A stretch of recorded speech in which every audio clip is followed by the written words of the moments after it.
Hai, namaku Ayu Rahayu. Kalian bisa panggil aku Ayu. Umurku 25 tahun saat ini. Kelahiran di salah satu kota di Jawa Timur. Sudah bersuami dan mempunyai satu orang anak perempuan berumur 5 tahun bernama Adela. Nama sudah disamarkan ya teman-teman. Jujur aku sedikit ragu ceritain kisahku ini. Karena dulu aku sempat depresi setelah kejadian. Tapi balik lagi ke pembelajaran. Aku ingin kisah ini dibaca oleh banyak orang dan dijadikan pembelajaran untuk kedepannya. Kejadian ini aku alami saat itu umurku masih 16 tahun. Udah lumayan basi sih ceritanya, tapi nggak apa-apa lah. Di salah satu kota di Jawa Timur, di mana di salah satu kampungnya juga aku tinggal. Aku tinggal dengan jajaran rumah yang isinya hampir semua adalah kerabatku. Jadi misalkan tengah itu rumahku, rumah kanan dan juga seterusnya itu rumah kerabat-kerabatku. Gambaran kampungnya itu luas seperti perumahan, tidak seperti kampung pada umumnya. Mungkin hampir 11 rumah di kampung yang sama, semuanya rumahnya itu rumah-rumah kerabatku. Tidak pernah ku lihat ada percikan kemarahan dari kerabat keluargaku atau dari keluargaku ke kerabat lainnya. Mbak Rahmi, ia salah satu kerabat dan memiliki suami yang kurang akrab dengan keluargaku juga kerabat lainnya, bernama Mas Irwan. Mas Irwan merupakan salah satu yang beragama Islam dari keluarganya, karena memang keluarga Mas Irwan itu beragama Buddha keturunan Cina, dan Mas Irwan sendiri mu'alaf karena menikah dengan Mbak Rahmi yang beragama Islam. Kita selalu mengadakan acara pengajian bulanan di rumah Mas Irwan, karena Mas Irwan sendiri terbilang orang yang cukup mapan dari segi materi. Tapi di setiap acara pengajian Mas Irwan memang tidak pernah tampak, walau acara itu di rumahnya sendiri, karena memang yang mengusulkan pengajian diadakan di rumah adalah ya istrinya, yaitu Mbak Rahmi. Selain menjadi rumah yang paling tengah dari rumah yang lain, rumah Mas Irwan dan juga Mbak Rahmi ini terbilang rumah cukup luas. Kalau diukur, ya seluruh rumahnya ini bisa menampung mungkin kurang lebih 1000 orang. Mbak Rahmi dan juga Mas Irwan saat itu merupakan pasangan suami istri yang masih istilahnya daun muda dan belum dikaruniai seorang anak. Mbak Rahmi setauku wanita yang gemar belajar ilmu agama dibandingkan Mas Irwan yang kesehariannya hanya bekerja dan bekerja. Kebetulan ayahku dan juga Mas Irwan bekerja di salah satu kantor di Jawa Timur yang sama. Ayahku yang tidak terlalu akrab dengan Mas Irwan, jadi setiap berangkat kantor walaupun searah dan dekat dengan rumah masing-masing, tapi aku tidak pernah melihat ayah pergi ke kantor bareng dengan Mas Irwan. Ku dapatkan dari cerita ayahku, Mas Irwan ini merupakan salah satu karyawan yang paling lama kerja di kantor itu, dan mempunyai nilai persen yang tinggi jika ada pemilihan LK atau leader karyawan. Dibandingkan ayah yang hanya baru beberapa tahun bertugas, tapi kelebihan ayah itu selalu datang tepat waktu. Malah kadang-kadang datang ke kantor terlalu pagi, juga memiliki riwayat dipuji oleh presiden direktur. Berbeda dengan Mas Irwan yang kesehariannya selalu telat walau 15 menit, yang namanya kantor dan juga pekerjaan itu pasti mempunyai aturan tersendiri. Ditambah lagi di kantor Mas Irwan memiliki riwayat kecerobohan dalam bekerja. Setiap break makan siang, ayah sering mendengar obrolan Mas Irwan dan temannya tentang keyakinannya terpilih menjadi LK saat pemilihan nanti. Karena PD atau presiden direktur perusahaan mengumumkan kalau nanti kurang lebih 1 bulan ke depan akan ada pemilihan leader karyawan baru. Kemudian singkat ceritanya 1 bulan berlalu. Hari ini adalah pemilihan leader karyawan. Ayah harus rapih karena presiden direktur akan ke kantor. Syukur-syukur dipilih menjadi leader karyawan. Ucap ayahku saat ingin berangkat kantor. Kami berdua pamit pergi kepada ibu. Karena aku dulu kalau sekolah berangkat bareng ayah, Selain searah, naik mobil pribadi kan gak bayar, hemat ongkos. Baru masuk mobil dan memakai sapu pengaman, kulihat dari spion mobil Mas Irwan melaju ke arah depan melewati kami. Tumben, Mas Irwan rajin banget berangkat pagi-pagi. Biasanya juga telat mulu. Ada pemilihan aja dia tuh, makanya cepet, ucapku. Bus, jangan gitu sama saudara, jawab ayah. Ayahku memang seperti itu, terlalu baik. Tapi karena baiknya itulah orang menjadi mudah untuk memanfaatkannya. Berangkatlah kita. Singkat ceritanya, aku pulang sekolah sekitar jam 4 sore. Seperti biasa, kalau berangkat dengan ayah pulang dengan angkot. Sepulangnya di rumah, ku beri salam kepada ibu segera dan kurapihkan dengan rapi dan juga membantu ibu untuk menyiapkan makan malam nanti. Sebelum maghrib ayah pulang membawa aura bahagia terpaprah di wajah. Ya, omongan gurau tadi paginya terjadi secara nyata. Ia diangkat menjadi leader karyawan dengan nilai persen lebih tinggi dari Mas Irwan dan karyawan yang lainnya. Kala itu benar-benar haru. Ibu menangis memeluk ayah. Aku cuma pelong-pelong mencari spot peluk. Ya, terima kasih Tuhan, Engkau selalu mengijabah doa-doa yang kami panjatkan kepadamu. Tetapi di sisi haru itu ayah bercerita kalau tadi saat dipilih menjadi leader karyawan, ada sedikit perdebatan Mas Irwan dengan atasan. Ternyata Mas Irwan ini tidak terima karena secara ia karyawan paling lama bekerja. Tapi kembali lagi, rezeki itu sudah diatur. Mungkin ini memang rezeki kita yang mendingan kita adakan syukuran dengan rangka kamu naik jabatan, ucap ibu. Ya sudah, kalau begitu. 3 hari kemudian persiapan matang untuk acara sudah siap dan pengumuman acara syukuran pun siap. Waktunya acara dimulai. Acara ini kami adakan sehabis Isya. Selain waktu yang paling tepat, ayahku pulang juga seringnya sehabis maghrib. Seperti biasa, bukan cuma pengajian, kali ini di acara syukuran ayahku, kulihat Mbak Rahmi seorang diri datang tidak ditemani dengan Mas Irwan. Saat ditanya Mas Irwan, Mbak Rahmi menjawab kalau Mas Irwan tadi pergi menaiki mobil dengan tujuan yang tidak dijawab olehnya ketika ditanyai mau kemana oleh Mbak Rahmi. Syukuran ini berjalan lancar dengan doa-doa dari Mas Gofar. Mas Gofar adalah kiai yang mempunyai satu padepokan di Jawa Timur dan masih saudara dekat dengan ibu.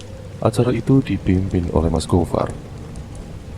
Acara selesai, semua kerabat-kerabat pun pulang beserta Mbak Rahmi dan para warga lainnya. Kecuali Mas Gofar, selaku saudara ibu, ia kemudian menyempatkan waktunya untuk berbincang hangat di ruang tamu. Bercerita tentang masa-masa ia dulu yang didengarkan oleh ibu, aku dan ayah. Di akhir-akhir ingin pulang, Mas Gofar bilang, mulai sekarang, kamu harus lebih waspada, Man. Semakin tinggi jabatan kamu, semakin tinggi pula datangnya kemusyrikan. Las, kalau terjadi apa-apa dengan Rohman, tolong panggil saya karena ya saya ini lihat sesuatu yang buruk akan terjadi di keluarga ini, ucapnya.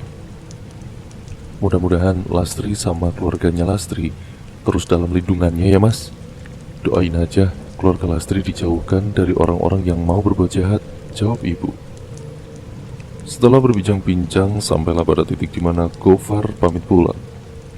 Kami mendengar sampai ke depan dan juga dilanjut membersihkan sisa-sisa makanan jamuan tadi. Semuanya rapih, berlanjut dengan tidur. Lompat ke kurang lebih 1 minggu pasca syukuran di sini. Mulai ada penyakit-penyakit yang datang secara tiba-tiba menyerang tubuh ayah. Pulang dari kantor, mungkin karena kecapean ayah langsung tidur terlentang di sofa ruang tamu. Tapi ayah mengeluhkan kepanasan yang merasa kalau di dalam perutnya ini ada benda-benda tajam seperti paku. Ibu kemudian mengusulkan kepada ayah untuk beristirahat di rumah dulu. Karena dari raut wajah ayah benar-benar seperti orang yang menahan sakit yang luar biasa. Bahkan untuk berdiri ayah sudah tidak kuat. Untuk pindah ke kamar pun, ibu sampai memanggil kerabat rumah sebelah untuk membopong ayah. Panggil saja Mas Raffi. Setelah membopong dan menidurkan di kamar, Mas Raffi menanyai kenapa ayah bisa seperti ini. Ayah menjawab, tadi siang saat di kantor tiba-tiba pandangan kabur selepas itu. Tubuh panas, dan kemudian dari dalam perut seperti ada benda tajam yang menusuk-nusuk kulit luar dari dalam. Histeris dan juga kagetlah Mas Raffi. Dengan cekatan, meminta ibu menelepon kenalan dokter dari salah satu rumah sakit sekitar sini. "Ayo, tolong ambil handphone ibu di dapur," ucap ibu. Bergegas aku ke dapur mencari handphone dan ku berikan handphone itu pada ibu. Kurang lebih 1 jam menunggu, akhirnya dokter tiba di rumah. Panggil saja Putian, ditemani 1 orang suster saat itu. Dengan basa-basi dokter, Putian menanyai apa yang dirasakan ayah sambil memeriksa perutnya menggunakan alat dokter yang aku tidak tahu namanya. Sudah mendapatkan jawaban ayah, Putian mengusulkan untuk segera merawat inapkan karena ia bilang penyakit ini sudah menjalar ke seluruh tubuh. Tapi, yang buat Putian heran ialah apa yang dirasakan ayah di sekitar perut tidak bisa terdeteksi oleh alat dokter, ujar Putian. "Ya sudahlah, apapun yang dijalani kalau itu yang terbaik dan untuk kesembuhan ayah," ibu mengiyakan. Bergegas ibu Tian menugaskan suster yang sedari tadi menemaninya untuk menelepon pihak rumah sakit agar pihak rumah sakit mendatangkan 1 ambulan untuk ayah. Dengan rasa cemas dan khawatir, ibu dan juga tentunya aku, Mas Raffi, mengusulkan agar kita menyusul ke rumah sakit untuk menemani ayah.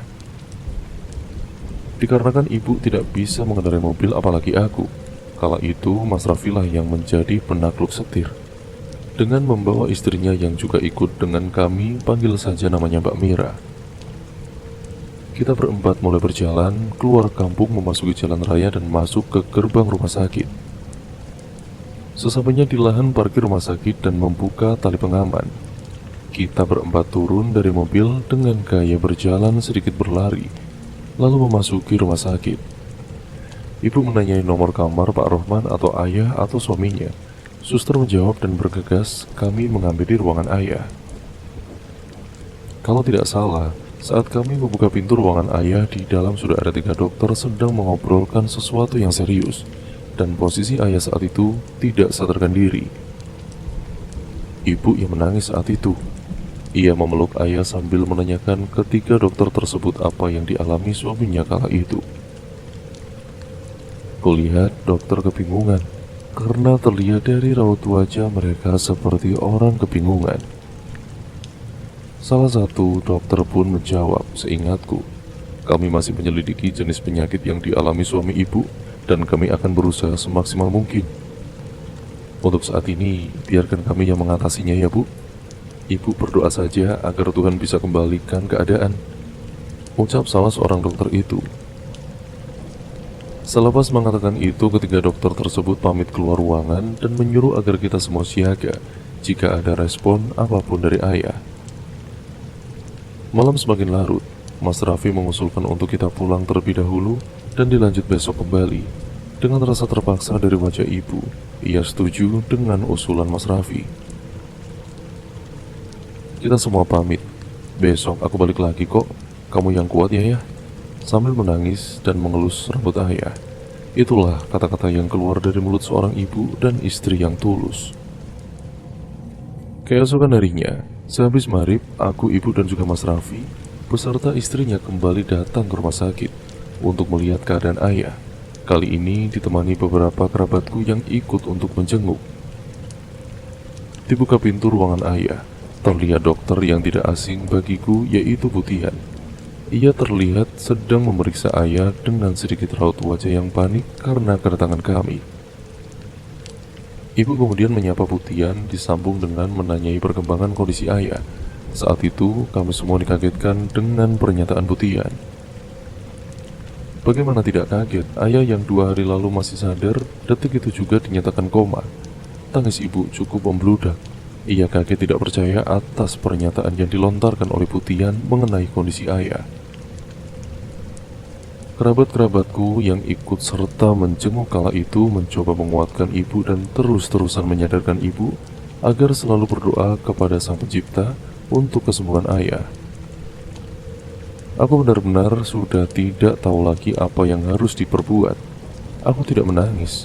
Aku tidak menangis secara kasat mata, tapi secara batin aku menangis sejadi-jadinya Aku takut ayah meninggalkan kami. Aku takut ayah tidak kembali. Aku takut ayahku pergi meninggalkan kami semua. Aku tidak mau itu terjadi kepadaku. Berjam-jam berlalu, kerabat serta Mas Raffi dan juga istrinya pamit pulang, sedangkan ibu menginap untuk menemani ayah. Aku disuruh untuk pulang karena rumah tidak ada yang menjaga. Ya sudahlah, kami pun berpamit kepada ibu dan juga ayah yang tertidur pulas di atas kasur. Hari-hari selanjutnya tidak pernah ku dengar ada kabar perkembangan kondisi ayah. Aku benar-benar kacau saat itu. Hampir 3 minggu ayah terkapar koma di rumah sakit ditemani ibu yang selalu menumpahkan air matanya. Di minggu ketiga, ibu sama sekali tidak pulang ke rumah. Untuk mengambil uang saku sekolah atau jajanku pun kemudian aku harus ke rumah sakit. Mau di rumah ataupun mau di sekolah, kala itu kepribadianku berubah. Aku sangat murung. Aku selalu memikirkan keadaan ayahku yang sedang berjuang melawan penyakitnya di alam bawah sadarnya. Ayah yang baik, periang, penghidup suasana kini sedang terbaring tidak sadarkan diri. Saat hari Minggu, kalau tidak salah, ayah koma sudah hampir 1 bulan. Pagi-pagi saat ingin bergegas pergi ke rumah sakit membawakan makanan untuk ibu, aku teringat pesan Mas Gofar yang berpesan agar cepat-cepat memberitahunya jika terjadi apa-apa dengan ayah. Hampir 1 bulan itu, ibu memang tidak memberitahukan ke sebagian saudara lainnya kalau ayah sedang sakit berat seperti ini. Tidak tahu ini petunjuk dari Sang Pencipta atau apa, aku buru-buru mencari HP ibu di kamar. Bisa jadi tidak dibawa oleh ibu karena kulihat ibu tidak pernah memainkan HP-nya di rumah sakit. Dan benar saja, kulihat HP ibu tergeletak di kamarnya. Buru-buru aku telepon Mas Gofar dengan maksud tujuan mengabari kalau ayah sedang terkapar di rumah sakit. Ayo, di mana sekarang yuk? Aku di rumah pak, ini mau pergi ke rumah sakit. Ayo tunggu di rumah sakit saja, nanti tak jemput biar ke rumah sakit bareng ya. Selepas mengabari Pak Kiai, kulihat-lihat lagi HP ibu dan kulihat ada satu riwayat panggilan dari nomor tidak dikenal. Aku mencoba menelepon kembali nomor itu karena dalam hati takut orang kantor yang tidak bisa menghubungi ayah selama sebulan ini jadi menghubungi ibu, dan telepon pun terhubung. Halo, terdengar suara perempuan yang menjawab. Sangat tidak disangka, aku sedang berhadapan dengan PD kantor ayah. Ia menanyai ketidakhadiran ayah selama 1 bulan ini. Aku mencoba menjelaskan musibah yang menimpa keluarga kami kepadanya secara rinci. Bela sungkawalah jawabannya. Ia meminta alamat rumah sakit tempat di mana ayah dirawat. Entah untuk apa, tapi kuberikan alamatnya lewat SMS. Obrolan dengan atasan ayahku selesai, kulanjutkan kembali dengan menunggu kedatangan Mas Gofar. Beberapa puluh menit ku menunggu di ruang tamu. Terdengar suara klakson mobil dari luar. Kubuka pintu dan juga kulihat Mas Gofar turun dari mobil beserta istri dan 1 anaknya yang saat itu umurnya mungkin kurang lebih 20 tahun, beda 4 tahun dengan umurku kala itu. Kusapa dan juga salam keluarganya tanpa berlama-lama bergegas kami pergi ke rumah sakit. Singkat ceritanya, sesamanya di ruangan ayah kami yang baru datang dikagetkan dengan keadaan fisik ayah. Putian, ibu, dan 2 suster di ruangan itu juga tidak kuasa melihat fisik ayah. Ya bagaimana tidak, 3 hari lalu terakhir ku jenguk ayah, tubuhnya masih normal, masih terlihat bugar.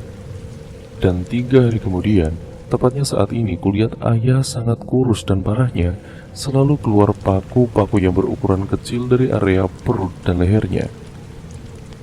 Ini tidak pernah kubayangkan sebelumnya. Ini di luar akal sehat manusia. Apa ini?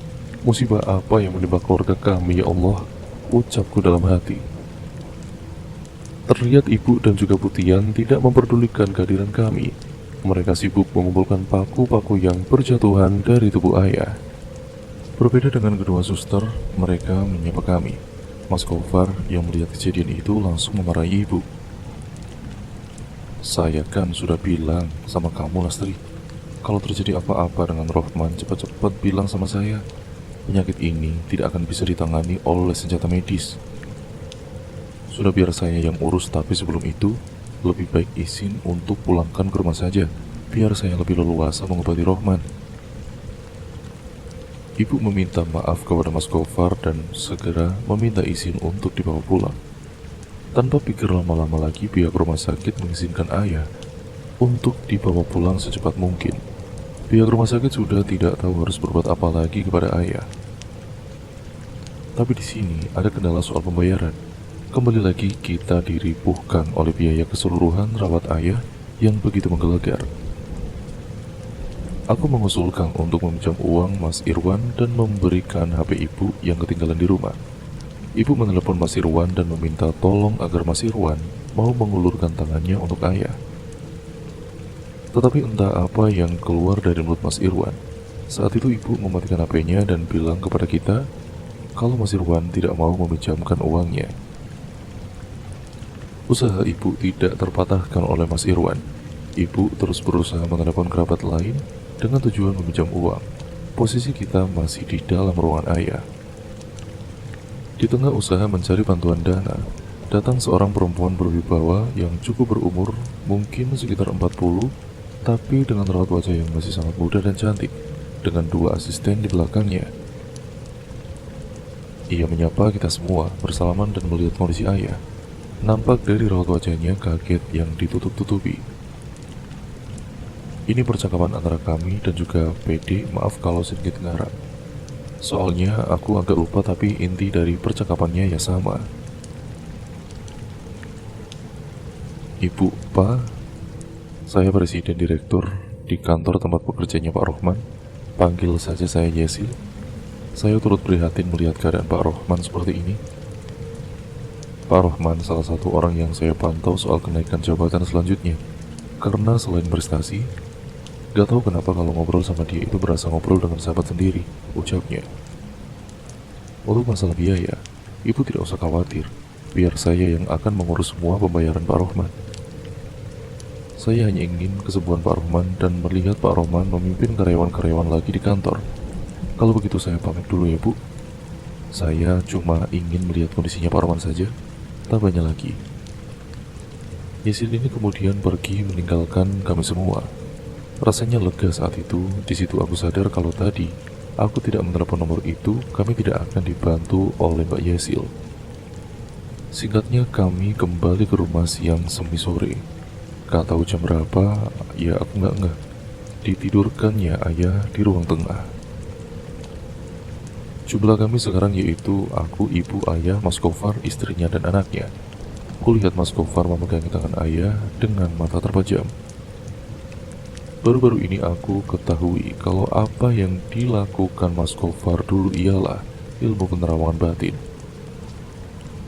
Semua terdiam dan terfokus melihat Mas Gofar. Di tengah-tengah penerawangannya, kami semua dikagetkan oleh Mas Gofar yang tiba-tiba seperti orang tertusuk pedang di area perut di area belakang, tapi tidak ada pedangnya. Ia tergeletak di lantai lalu kemudian memuntahkan darah dari mulut dan hidung. Darahnya sangat kental sekali. Kalau digambarkan, kekentalannya kurang lebih seperti putih telur. Dengan cekatan, ibu kemudian mengambilkan air putih kosong untuk diminumkan kepada Mas Gofar, sedangkan istrinya memegangi tubuh Mas Gofar, dan anaknya membersihkan darah-darah yang berceceran di lantai. Nafas ngos-ngosan dan batuk tersedak kulihat dari Mas Gofar. 1 menit ia menstabilkan pernafasan. Mas Gofar berkata kalau ayah terkena 2 ilmu gaib tingkat tinggi. Aku masih ingat betul perkataan Mas Gofar. Ayah terkena santet Telus Soang dan salah satu ilmu jin terkuat yaitu Aji Raja Sukma. Telus Soang adalah santet yang tingkat tinggi yang diisi Banaspati dan juga genderuwo di dalam ajiannya. Banaspati itu sendiri jika dikirim sengaja ke seseorang oleh dukun, maka akibatnya orang yang dikirim Banaspati akan jatuh miskin secara perlahan dan sakit seperti yang dialami ayahku, keluar paku dari dalam tubuhnya dan kepanasan. Dan genderuwo, jika dikirim sengaja oleh seseorang, maka akibatnya orang yang dikirim genderuwo jiwanya akan dimakan secara perlahan hingga kehilangan akal sehatnya, menjadikan orang itu kejiwaannya benar-benar terganggu hingga sampai kematiannya. Tapi sebaliknya, jika orang yang dikirim genderuwo itu bisa melawan, maka senjata makan tuanlah jadinya. Genderuwo akan berbalik menyerang si pengirim itu. Aji Raga Sukma, ilmu sihir dari jin dengan tingkatan yang sangat tinggi, bahkan tidak sembarang orang bisa menguasai ilmu ini. Karena di dalam ajiannya dihuni Raja Jin yang biasanya ini berumur lebih dari 5.000 tahun. Fungsi ilmu ini ialah mencari sukma seseorang dan mengurungnya di suatu tempat tergantung dari sang pemilik ilmu ini. Dan orang yang sudah tercuri sukmanya tidak akan bisa sadarkan diri sebelum sukmanya kembali menyatu ke dalam tubuhnya. Dan apabila ilmu ini digabungkan, yang bisa mematahkannya hanya orang berilmu dengan tingkatan lebih dari guru atau orang yang memiliki darah dari raden-raden sesepuh dahulu. Itulah yang dikatakan Mas Gofar kepada kami, sembari nafas yang masih lumayan sakit diseimbangkan. Setelah menjelaskan panjang lebar, Mas Gofar meminta air putih pada ibu, lalu kemudian dibacakannya seperti mantra dalam bahasa Arab. Mas Gofar menumpahkan air itu ke sekujur tubuh ayah. Sehabis melakukan itu semua, Mas Gofar berpamit untuk pulang dan kembali lagi besok, karena ia mempunyai padepokan yang harus diurus. Selain itu, Mas Gofar berniat ingin mengajak kenalannya, yaitu Raden, maaf namanya aku tidak bisa sebut, untuk membantu proses pematahan santet yang dialami ayah. Ilmu ini terlalu tinggi. Hebat juga ini dukun bisa menguasai kedua ilmu ini. Mas belum cukup kuat untuk melawannya. Besok biar Raden yang mengatasi ini. Kalau begitu Mas pamit pulang ya Las. Yuk, ucapnya. Aku dan juga ibu pun mengantarkannya sampai ke halaman depan rumah. Belum beberapa lama Mas Gofar pulang. Baru duduk menemani ayah, datang lagi seorang tamu tidak diundang. Ibu menyuruhku membukakan pintu dan juga melihat siapa yang datang. Tidak asing, Mas Raffi beserta istri dan juga Mbak Rahmi datang ke rumahku. Mereka mengetahui kalau ayahku sudah pulang dari rumah sakit. Kupersilakan mereka masuk dan ku arahkan ke ruang tengah di mana ayah tidur, dan ada ibu yang menemani. Selepasnya ibu pergi ke dapur menyiapkan jamuan untuk mereka. Kami berbincang-bincang hangat saat itu. Mbak Rahmi menanyai apa yang sebenarnya terjadi dengan ayah. Ibu kemudian menjawab. Mbak Rahmi juga bersedia soal Mas Irwan yang 1 bulan ini selalu keluar selepas pulang kerja, dan ketika ditanyai mau kemana, selalu dengan alasan mencari angin malam. Bincang-bincang pun berlangsung begitu lama sampai di titik semua pamit pulang. Singkat ceritanya, hari berikutnya, hari ini adalah hari terakhir kegelapan melanda ayah. Jam 9 sampai 10 pagi, Mas Gofar kembali datang, dan kali ini tidak ditemani istri dan anaknya. Aku masih ingat, ia turun dari mobil bersama seorang laki-laki yang cukup berumur. Dilihat dari pakaiannya, mungkin kejawen, membawa tasbih meliliti tangan kanannya berwarna putih. Mas Gofar memperkenalkan orang itu kepada aku dan ibu. Tatapannya sangat beda dari orang-orang pada umumnya, sangat tajam. Melihat matanya saja terasa seperti akan terhipnotis olehnya. Dia adalah Raden yang dimaksud oleh Mas Gofar. Ia datang dengan maksud membantu ayah karena Mas Gofar yang meminta bantuan. Kami mempersilahkan masuk dan juga langsung ke ruang tengah tempat ayah terkapar.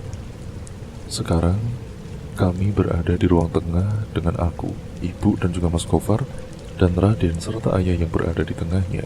Kami duduk melingkari ayah.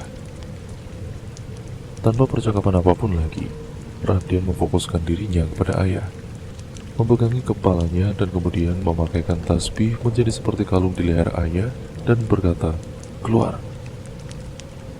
Momen ini adalah momen di mana pertama kali aku benar-benar takjub tidak berkata-kata.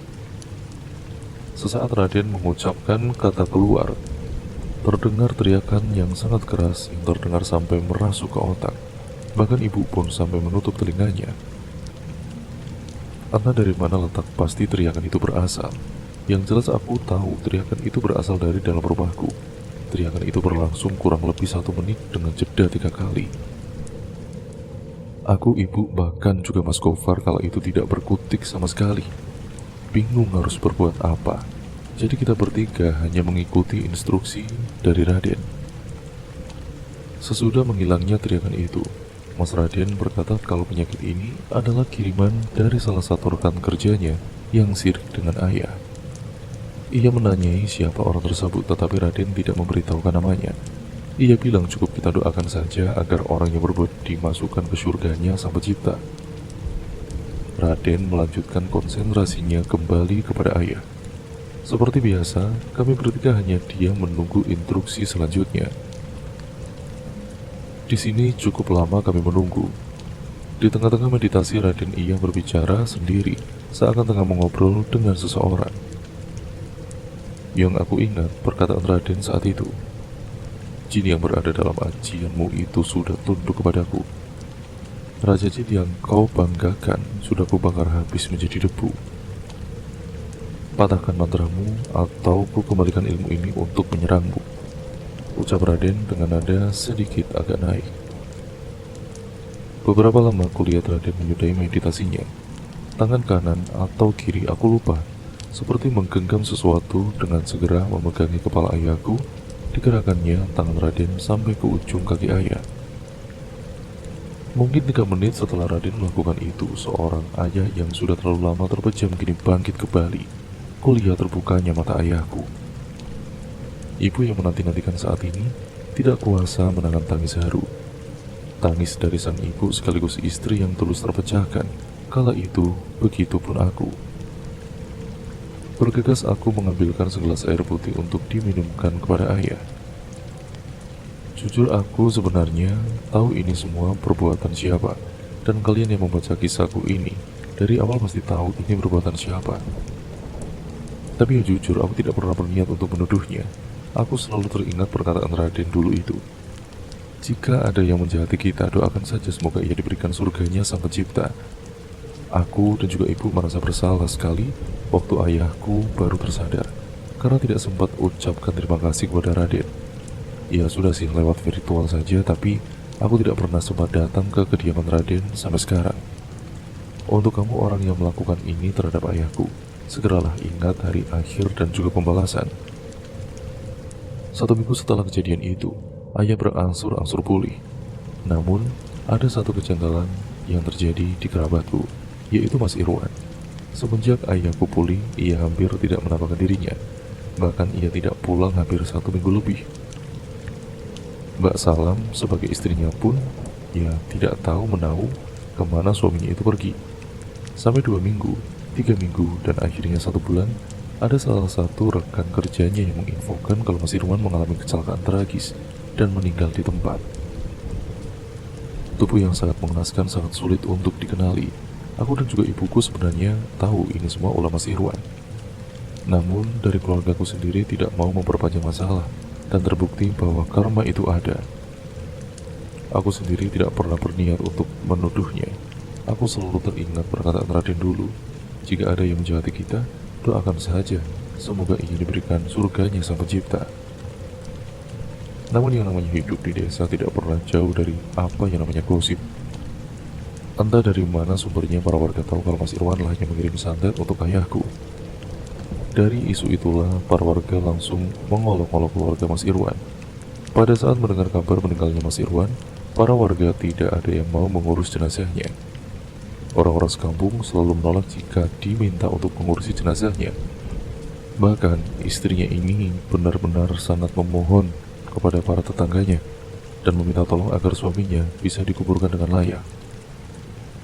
Tidak tahu bagaimana ceritanya, orang kampung akhirnya mau mengurusi jenazahnya. Itu pun sebenarnya karena terpaksa. Orang yang memandikan jenazah pelaku memakai sarung tangan, karet, dan masker tebal. Soalnya tubuhnya sudah sangat remuk, padahal belum juga 1 hari meninggal. Dari penuturan tetangga, daging tubuhnya itu berjatuhan dan baunya lebih tajam dari bangkai hewan. Dengan bersusah payah jenazah Mas Irwan akhirnya bisa dimakamkan juga. Semoga orang-orang seperti ini mendapatkan tempat yang pantas untuk mereka di akhirat nanti. Dan cerita pun akhirnya selesai sampai di sini ya teman-teman. Terima kasih untuk kalian semua yang sudah menyimak video kali ini dan cerita kali ini. Bagaimana menurut kalian cerita kali ini? Sangat seru kan? Dan juga sangat banyak sekali pembelajaran yang dapat kita ambil dari dalamnya. Semoga kita mendapatkan nilai-nilai positif dan juga hal-hal yang baik dari cerita ini. Yang buruk ya kita buang jauh-jauh. Jadikan itu semua pembelajaran untuk kita semua ya teman-teman, agar kita menjadi manusia yang jauh lebih baik lagi ke depannya. Sekian, terima kasih, kurang lebihnya mohon maaf. Video ini saya akhiri. Dan untuk kalian yang memiliki pengalaman horor atau cerita-cerita mistis lainnya, kalian bisa mengirimkan ke alamat email kami. Nantinya saya akan bacakan di sini ya teman-teman. Sekian, terima kasih, kurang lebihnya mohon maaf. Video ini saya akhiri. Dan sampai jumpa di video terbaru selanjutnya. Wassalamualaikum warahmatullahi wabarakatuh.